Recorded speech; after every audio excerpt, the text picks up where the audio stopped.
代替基隆站的站务员自7月底以来，逐工去互游民扫了上无啥解哦，有诶去互拍军队，但是讲虽然这代替有报警，却拢无啥物效果。代替产工会已经是协助集体提报不法侵害通报，嘛呼吁交通部都要启动安全机制。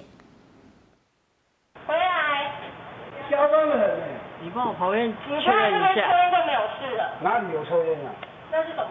就看伊出来摕着烟，也搁加10人员讲伊无食。这个穿蓝色衫的查甫人，毋但是边界无食烟，也搁伫咧车站内面骑脚踏车，家己骑到跋倒，要洗完转来，搁弄着其他旅客害人跋倒。台铁基隆车站皆有滋扰案，本分局获报到场，依法处置。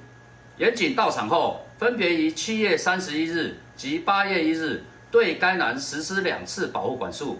合计约8小时。代替贵人站自7月底到即马，站务人员逐工拢互游民扫了至少3遍以上，有诶还佫被拍，互人骂，甚至伫下班了，还佫互人缀伫咧后壁群众，几多遍报警处理，毋过警察处理了，因也佫是走来乱。台湾铁路产业工会发声明，讲贵人站甲艋舺站是唯一2个无铁路警察据点的单位，谴责交通部甲代替公司无尽到雇主的义务，为员工的安全负责，也造成旅客安全甲服务品质受影响。工会已经协助贵人站集体送执行不法侵害的通报，要求政府要提出长期有效的方案。